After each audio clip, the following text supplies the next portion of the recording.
getting a third panelist who's works intensively with very little children. Both me and Shailesh want to talk particularly about, when we talk about parenting, most people, both my books for example, or my column in Mint, is usually looking at from infant to at the most teenage issues. The questions that the column gets also, the papers slant. Most parenting columns you will see everywhere concentrate on childhood issues, and those are of course present and dynamic and things that all parents are struggling with. However, there's a whole other aspect of parenting in which we continue to be parents till our children are quite grown, or we continue to be children even when we are quite grown up. And I often feel that this is one area that is not, there's very little advice, there's very little formal workshops or columns or any such thing on this aspect where your children go, into their 20s, 30s, but by no means are your parenting duties over. And I think this is something that needs to be addressed. What happens is everybody in their own little world thinks that they are somehow struggling with it.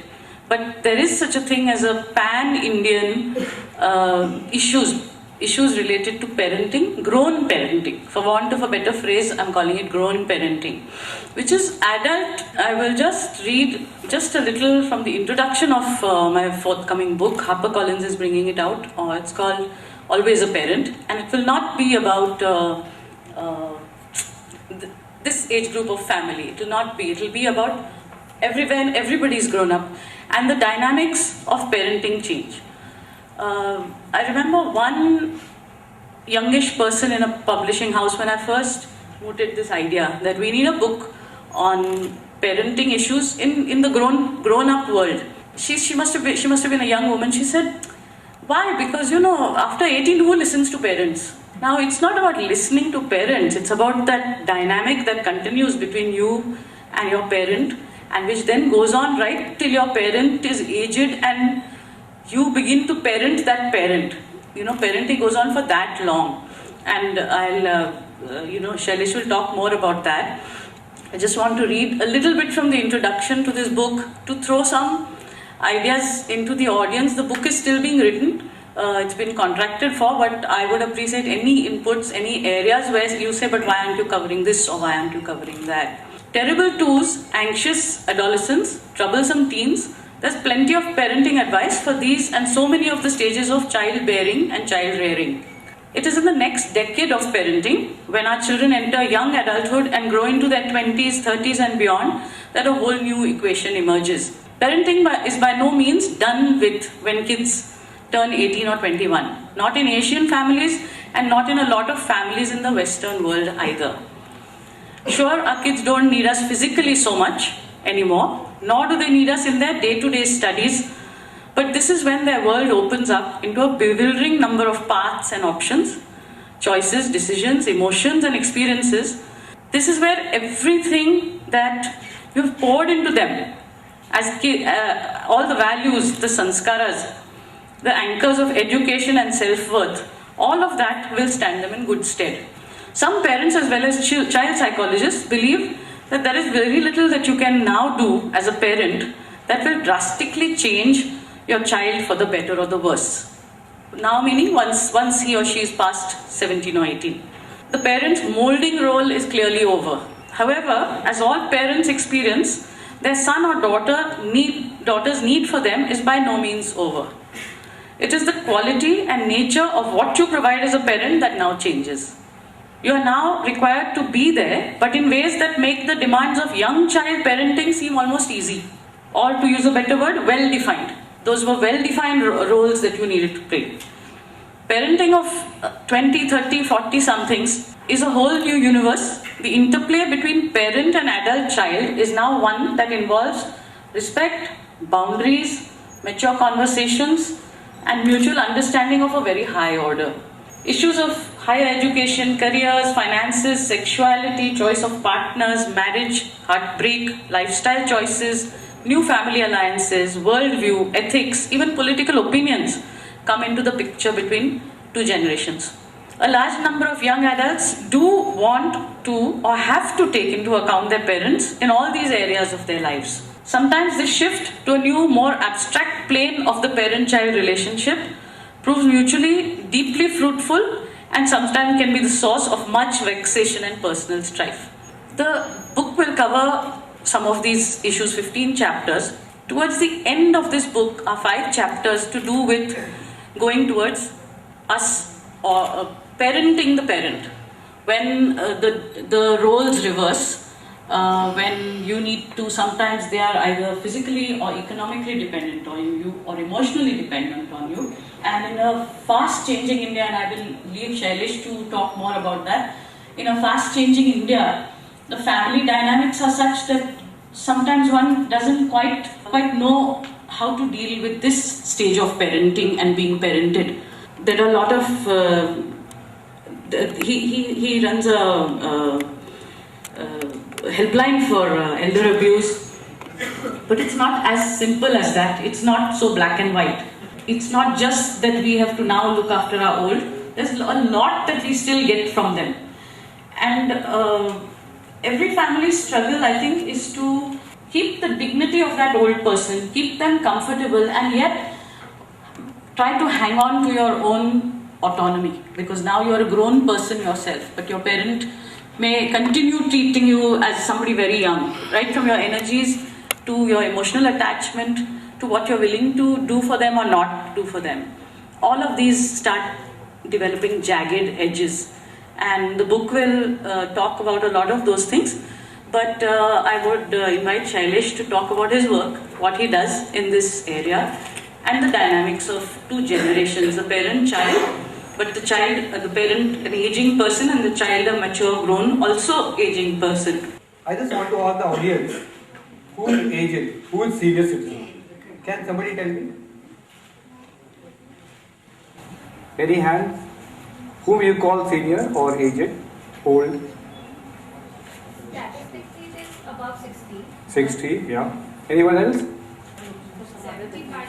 Yeah. 75. Yeah. No, that's a number. Anything else? Any other definition in fact. In fact, you can close your eyes for 1 second. Just close your eyes and see somebody who's old, your grandmother, your grandparent, your parent, your neighbor, or somebody in the bus or station you met every day. Open your eyes now and just tell me, what did you see? How does the person look? How does he walk? How does he behave here? They can't move easily. They can't move easily. They're dependent on us. Dependent and Health problem. health problem. This side, They feel old. they feel old. So everything is here. So okay, one more question. What's your age? 19. 19 year? 19 years Old. He's old. So, aging starts when you're in mother's womb. Every day you age. 1 month, 2 months, 9 months, then you grow. So today I am 40, somebody is 60, somebody is 90. So we call ourselves, I am 19-year-old. Today I am going to celebrate a birthday. So we call everybody and we throw the party. Or we do Gundan, or we do all kind of, and we say celebration of years. Are we aging? No. So this is all myths of aging. It's not only numbers, it's not only dependent, it's all myth where we carry in our mind. Where we say, I am old because we are 60, because government has retired you from the Babu. We have this Babudam culture, you know. So we retire after 60. Then you're good for nothing? No. Somebody says you don't have hair. I also don't have any hair. Somebody says grey hair. I think many young people have grey hair, many young people. So I also dye my hair. I also wear a spec. Somebody can't walk. So many youth are sick nowadays. They also in the hospital. Hospitals are not only for 60, everybody is there. Nowadays, latest report is 30-40 years people can get heart attack. It's all myths. So elder, old is part of the family. What she was talking about. It's about parenting also. So you can't remove the person because he's old, he's not a human being. First of all, old person or person who aging, he might be a parent, your grandparent, is a human being. They have their own right, they have their own dignity, and they have their own issues because they have their own mindset. But here things doesn't end. Because as we are growing, as the country is growing, we are developing. I'll just tell you about my family. I am from Palghar, a small town near Mumbai. I have 11 uncles, 38 brothers and sisters. You all cousins all. So when we do Rakhi, everything is full here, no? So I remember my grandmother's sister. They used to have a Bal Vivah. She got widowed in 8 years of age. She got married in 7 years of age. And then you don't get married. My grandfather, got her, my father's maushi, she was at home. We all 38 brothers and sisters. One uncle did not get married. Somebody was disabled. Everybody was looked after properly because we all in joint family, extended family. We had huge bungalow, we stayed nearby.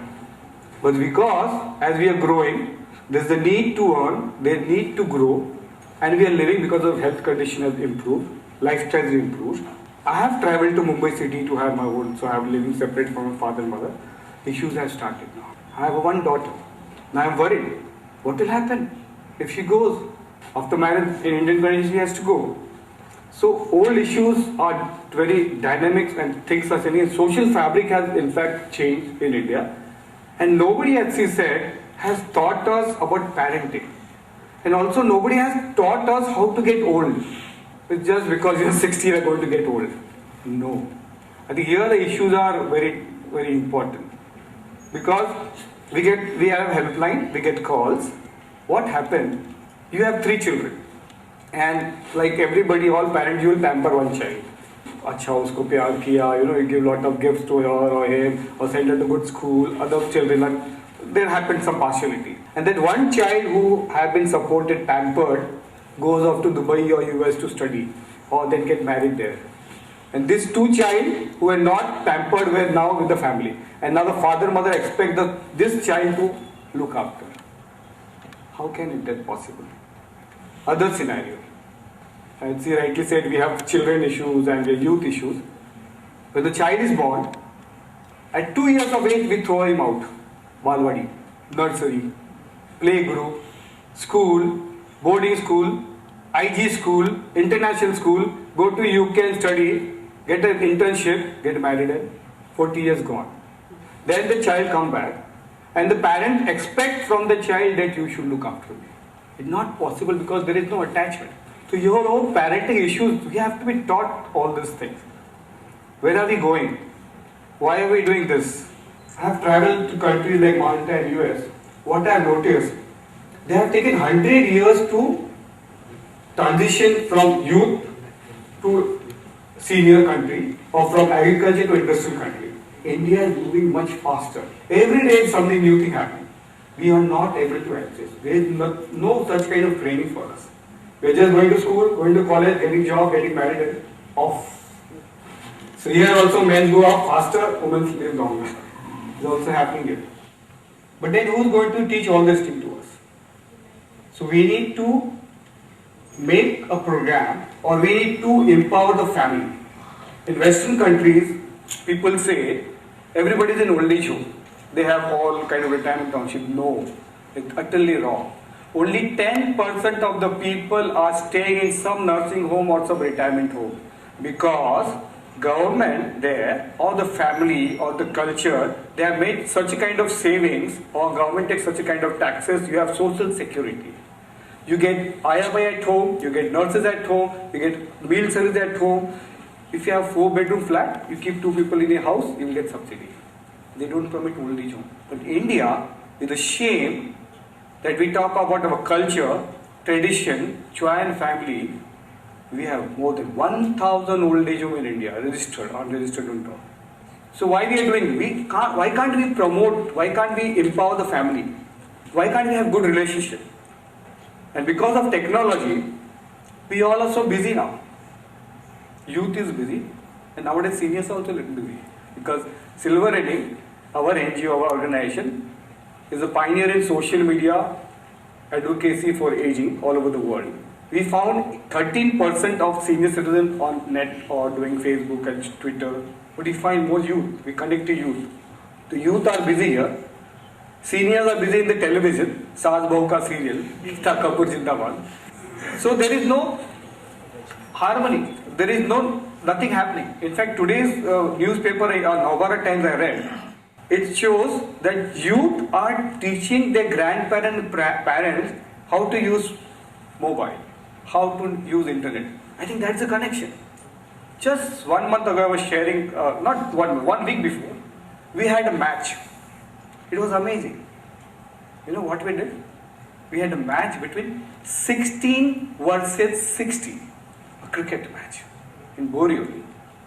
We have a youth football team who have a t-shirt called Stop Elder Abuse, and they did a cricket match with seniors, and seniors are Mumbai cricket champion. And you know what? Youth lost. Because I told them, take it easy, yeah, bade log hai, samal ke. And they really played so well, our seniors, the youth were lost. So, idea is not to play cricket, idea is to bring the generation together. Here I think where the family, the parenting, how you behave with your child, what kind of parenting you're giving, you're sowing the seed. You're going to see the whole transformation. You're going to reap it when you're old. The small Bangladesh story, there's a mom and dad, and they bring the child, bring them up to school, they send in the good school, good clothing, good job, stays in nearby village, and the wife dies, and then father and have this son get married. 2-3 years everything was okay. Nothing happened. Slowly there were some issues because of the young girl who has come from outside. She's a young girl. She has issue with the aged father. Says your father is bad. When you go out, he doesn't talk properly, or he abuses, he throws the food, or the father will complain. So there are some issues. The bichara son was sandwiched in the both generation. In fact, that is what is happening. The son avoided, no, he's my father. How can I do something with him? You can't talk to me this way. He, 2-3 years, he put off the wife. But now, after some time, he also tired. So he took one tokri big. He was staying in the nearby village in the forest. He made a big tokri of the bamboo, and he had a small son. And son was every day watching. What you are making? I am making a tokri. So father used to say. When the tokri was made, he put his father inside, the son, and he was taking him to jungle. The son was looking. Said, father, bring the tokri back. Father says, why? Because when I will grow old, I will also send you back to the jungle. So this is parenting. So here we need good harmony in the family. We need to teach actually. I had my grandfather used to always tell me Ramayana story. Or they used to make a fake story and had a moral of the story. So jhuta muta ka kahani na. They used to always tell us. But for me and my wife, we are working. We have to work. We have to survive in the city of Mumbai. So who is going to teach my daughter? So we did one program called Coffee with Kahani. We got old people, elders together, and asked them to write. हमने theme भी बड़ा अच्छा दिया. Crazy love story. And elders want to talk, and they wrote a crazy love story, and we asked youth to enact with them. And we did a very good program. Around 50 people, youth and elders coming together. So here, I think we need a very different kind of approach when you're talking about parents, your old people or youth. Because our experience of 6 years working with senior citizens, we felt all youth are not bad and all old are not good. I think one thing that we have to put in place, possibly because again for the reason that things are changing so in such a concentrated time, boundaries, I feel emotional, physical, mental boundaries within a family, in intergenerational living. A lot of the people I have in counseling are dealing with, they are in middle age and they are dealing with the demands of the younger generation and the demands of the older generation. And I keep feeling that the original, the older family systems had some kind of boundaries in place. Now suddenly all bets are off. It's each family is inventing as they go along how to deal with all of these things. So there are no boundaries. You don't have sense of privacy. When you're talking about an old age home, sending somebody to home, we are talking about an artificially created boundary. You're what the Americans call corralling people in one place. Earlier when we were talking, you were talking also about integrating them, not even having the old homes too far out of the city. Yes. So that old people stay within the community and the society. Now, if you take that into your household also, suppose you decide that you are going to look after your old right till the end. There's no need to put them in an institution. Maybe you don't have in your house, you don't have a space or a money or a energy problem. Even then, the boundaries, I think, are something that need to, and that is, I wish Zirak had come, because boundaries is something you have to embed from when children are small, respecting each other's boundaries. And boundaries are not compound walls or moats to separate people in a family. In fact, boundaries are mutually accepted areas around of autonomy around each of us. And then we can live as close as possible as long as there are those boundaries we know somebody will not cross. I think this is something that aging people must learn. Simple things. Sometimes I have in counseling people who are so mad with the fact that their mother or their father will come and stand behind them while they're on the computer. They're just curious. They just have nothing to do. In the slightly earlier, before we were all on email, it was riffling through your mail. Before you come home, your parent will say, you may be 50 years old, but your parent will say, Acha, you got a bill from this, paid fast, you got this, so-and-so I sent you a letter, and you should inform so-and-so about your change of address. And there's a great sense of private space being violated by somebody, but the person is too old for you to turn around and say, stop looking at my mail, And maybe in the Western world, these boundaries have been in place much before. And healthy boundaries, I'm talking about healthy boundaries. I'm not talking about sort of cold cut off from people. And I think the younger generation is sometimes forced to shout out, this is my boundary. And before they shout at us, or before we have to shout at our parents, don't overstep. I think this boundaries in families it's going to be the first chapter of my book actually, privacy and boundaries. Because ironically, inversely, that is what allows everybody to be as close, and those boundaries are flexible. They can change. You can recontour them for different situations. They're not hard and fast, but they are both sides accepting that there is this autonomy around me. A simple thing like an old person, I used to go to the KM hospital geriatric OPD. Some of them used to say that why do these younger doctors and interns, they are trying to help us, why do they talk so loudly? Do they think all old people are deaf? That is already a boundary that you are not keeping, which is that this person, you don't need to become so close to them and ask, "Mag kai? Tumhala lagvi lagte ka nahi?" Using the word lagvi, which an old person is not happy to be asked this in front of 40 other people. You are letting go that boundary. The converse is also true. Older people will also be very presumptuous sometimes. Arey, maine to tumhare, shadi mein I have danced, so I know everything. These things within a family, they sound like little drips, but they create those cracks in families where, that's why I think some old people prefer to contemplate taking on mourn, not speaking on some days. I think that's a nice boundary to sometimes come up with. So that, you just not, on that day you will not transgress any rules of the house. And this is, I think, something even little children have to be taught, boundaries.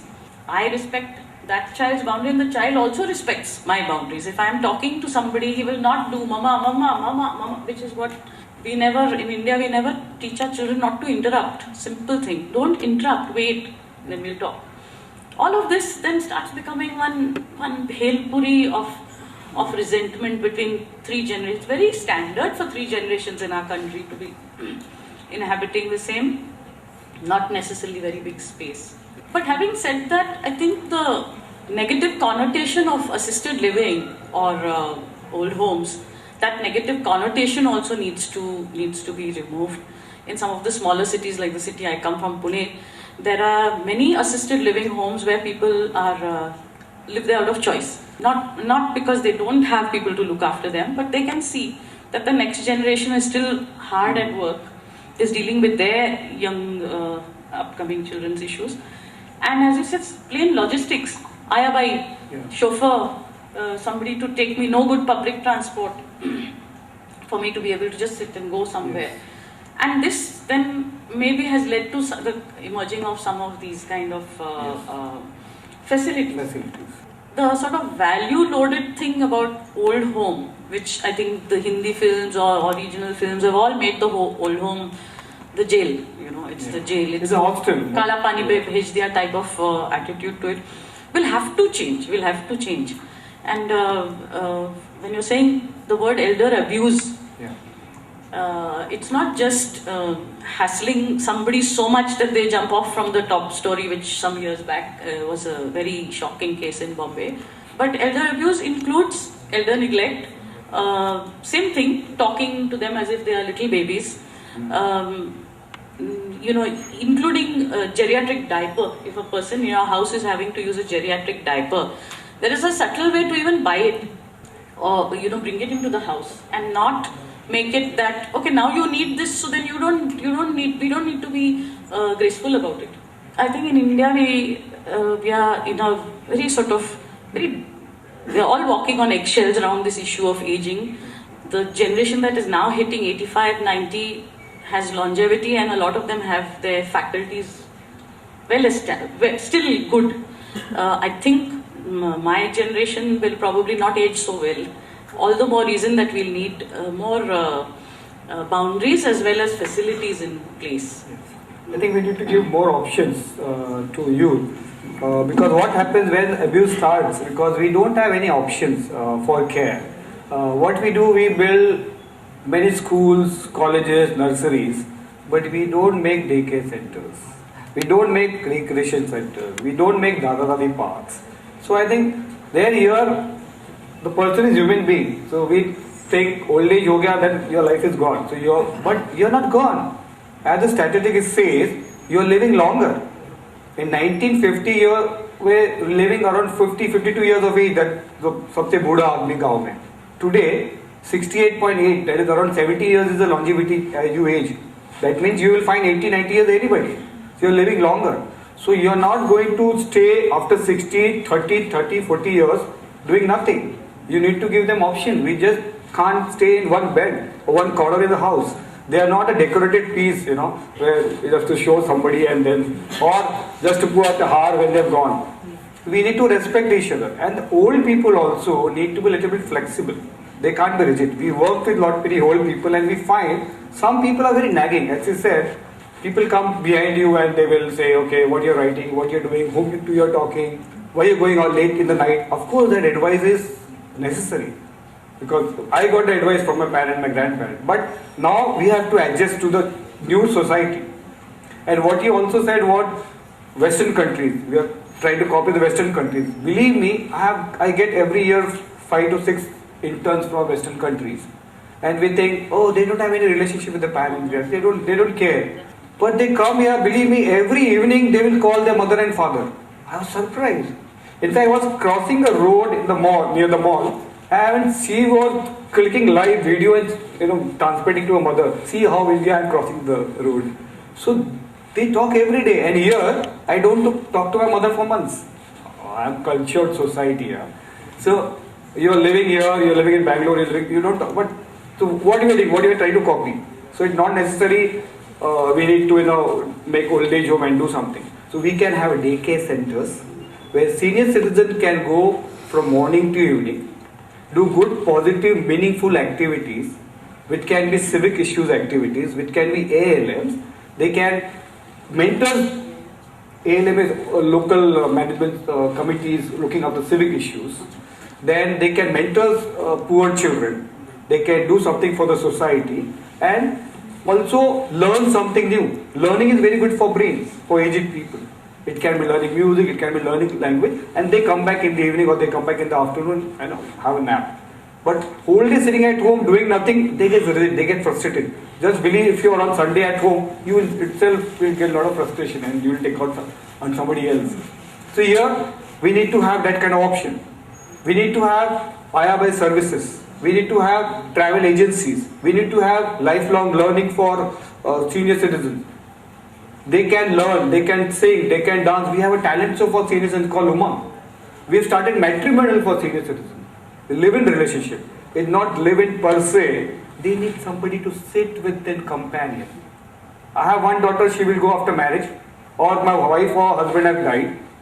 Who's there? 30, 40 years I'm living alone. You all are living in the society.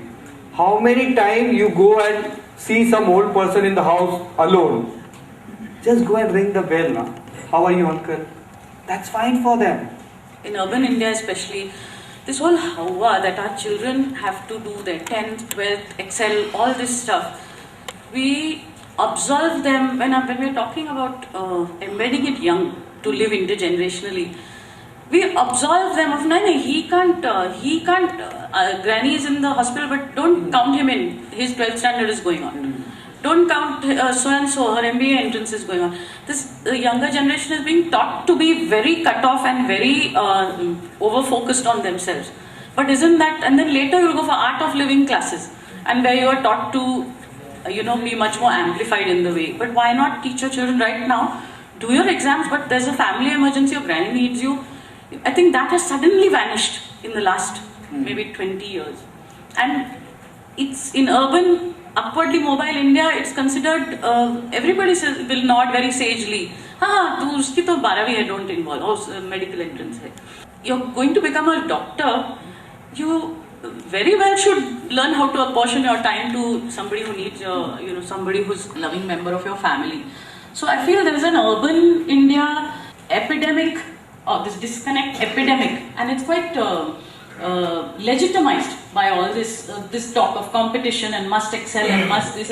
And I feel if you're saying you're pouring all that is good into your children, part of all that is good is to remain connected with the older generation. Not just as a duty, there's so much to be got from it.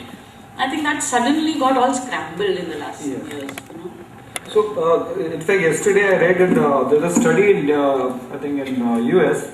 It says kids give each other mental well-being when they live together, they learn together, they teach together. So, grandparent and grandchild is a very good connection actually. And there is a concept called Eden Alternative, which I have taken in training, that says it's very simple, and we have all over Indian culture. What a human being needs. Can anybody say? What we need to live? Yeah. Love. Oh, nice. And food. Time from each other. Time. Anything else? Companionship. Yeah. Relationship. So a human being, anybody, you, me, anybody, young, old, bacha, anybody, we all need human beings with us. We need companion. We need love. We need care, and we need conversation. We can't sit this way in the local train and just sitting or we're just sitting, we're not chatting to each other. At least say how are you, what you're doing, access the card, networking here. This is a very simple thing, and old people will always teach you good wisdom, experience, learning. Learn, it's free, available. It's actually unutilized asset. 100 million, 10 crore of senior citizens in India not utilized by government. They all are fighting for black money, dharna and avarna. But they are not utilizing 10 crore senior citizens. In fact, Anna is 80 years, did the whole satyagraha. I'm not talking about Manmohan Singh, what he's doing, but 85 years of age, he's running the country. At that age, he had bypass stent and everything. So they all are, living. So what we need? Human beings. We need greens, environment, mountains, garden. That's good for you, for anybody, for your mental, fitness. And you need animals and children. If you have these 3 or 4 things in your life is fulfilled. The human being, greens, animals. Animals can be any cat, dog, fish, birds, not that birds, this birds. And you need, small children. They all connect to you. And the life is monotonous. Break it. Don't do routine things. Why can't my mother can do a facial at 70 years of age? Why can't an elder person go to a pub? What is the harm? So all elders are not sick. Fauja Singh at 100 years of age does a marathon. So they are not sick. They are not tired. They are not getting retired and not living more longer. So we don't need retired people. We need more revived people. So we have to revive. And I think youth and seniors, when they connect, the change will happen in the society. Because seniors will give them the wisdom and experience, and the youth will come ahead. And that will make, at present India doesn't recognize, because we have youth population. But the dynamic is changing. We have one child or no child. The whole scenario will change. In 2050, we'll have 35 crore of senior citizens and less of children. So whole country will be aging. At present we have 10% of the population aging. It will be 25%. There will be no youth. US, Germany, Japan are aged countries. So here we need to start from now. They are in fact looking to us. Southeast Asia is very nice. Pakistan, India, Bangladesh, we have family, we are looking after. We know what is happening in Mumbai. We get a lot of calls, माँ को मारा, daddy को मारा, and there is a clash between child. Daddy ने बेटे को भी मारा, घर से निकाल दिया. You know, that kind of all panga is happening. Just neglect. Plain neglect. In fact, many seniors also neglect themselves. I think there is one aspect we missed out, self-neglect. Because I am old, अभी क्या करना है ना? So we do only bhajan, we do bhaji khana, or paper padna, TV देखना. So we need to get rewired. We need to enjoy things, and we need not to make old age homes. We suggested to Maharashtra government that when we make it a society, a lot of builders are there. Can't we have first or second floor reserved for 60 plus? So they are with us. They are not isolated in old age of some gaon. They should be with us. They should be mainstreaming with us. So we look each other. So in fact, they will become a species. They were some people, old people there. We all will age. Everybody. I, you and me, we all will age. Because that's the universe. You can't change it. And you have to respect each other. Until unless I think there is no harmony between youth or children or aged, the society won't grow. Continue. Yeah. So we need to continue. I have a very important quote. It's very important for seniors and youth also. It's for Betty. It's called "Aging is not lost youth, but new stage of opportunity." And Mark Twain also says, "Aging is an issue over mind over matter. If you don't mind it, it does not matter." So you don't age. You don't stop living because you're aged. You have to live, and you don't have to survive. It's your right to live. It's the right to have your dignity. It's the right to have your care. In fact, China has a made law where children have to visit their parents or they will be sent to jail. We don't want India to have that kind of law. In fact, we have Maintenance Act. Why need we such law? It's a mindset. I think good parenting, because in fact you said the grannies in the hospital, 12th standard boys said not to go to hospital. Why? He also is part of the family. So all youth should, exactly. So that will make a good society. When we're talking about young people being integrated to this thing, it's not just that only good comes from being with your grandparents. There may be many irritants also. It's part of your own development to be able to live with a sort of, there's no promise that your life is going to be all logical and only about your own growth. There's also going to be absurdity, illogic, but what in Marathi we call prema poti. Prema poti. Your granny may be irritating you by asking you 40 things 40 times. It's part of the whole network of life.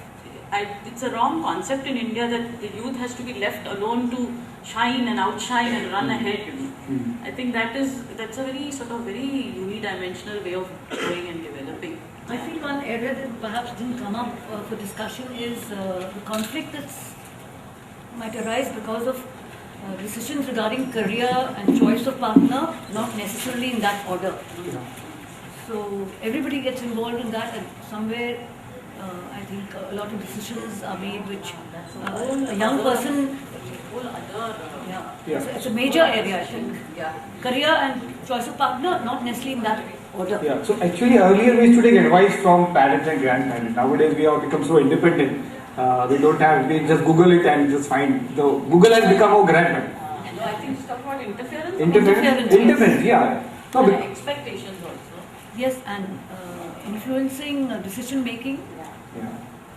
I think everybody, Indian society has, kind of attitude of The giving away. boundaries, the part of the boundaries is also these areas. I don't think that came up because I think that's a major issue. One of the chapters of my book. So I have a question. I have seen many old people who live their life on street, and many times they don't get food on time. They don't get proper shelter. Like what other old age people get in old age home because they don't have money to pay. So what do you think that who is going to take such initiative for these old people? Yeah, good question. And we have a helpline called 1298. It is a senior citizen helpline run by 4 NGOs, and Mumbai Police has 1090 helpline. If you get any kind of, if you see people, you just call this helpline. As a country, we need old age home for destitute, poor, or childless, or who want to stay independent. If you find somebody in the street, there are two issues. Either he is childless, or he doesn't have home, or he is poor, or he has been thrown out of the house. First, we need to find what is the reason for he being on the street or she being on the street. It might be he might be thrown out of the house. We can fight for the right. There's a maintenance act of senior citizen in Maharashtra government and central government. All documents get null and void. You don't have to go to court. Just file a complaint in the collector office. You will get the elder person get his own right. But if he or she is poor, we don't have enough destitute homes. And if there were government or NGOs or corporate need to come together. Government has started making one district, one old age home. But again, see the number of people in Mumbai city, we have 12 lakh senior citizens. Out of that, I think 1 lakh will be homeless. So we don't have enough infrastructure. Corporate funding is not happening for aging. It's only for going for women, youth, animal and plants. But nothing for aged. So we all need to come together. But if you get any such thing, you notice somebody, please call our helpline 1090 and 1298. The ambulance will come or police will come, and we try to rehabilitate them into some missionary home or some free home, but that limited number. So there is a big need and we need to work on it. Just last, if you want to read our story, my work on aging, if you want to know more about aging, we have a book called Karma Kari, where my story is there, son of middle parent. It's available in the stall next to here, Crossword, Jaiko. And you can buy the book and you can support the cause of senior citizen. And in fact, there are a lot of unsung heroes. 26 people have been profiled, and you can buy the book Karma Kari. And it will be good for all of us, because that's one part of society building. So it might help all of you.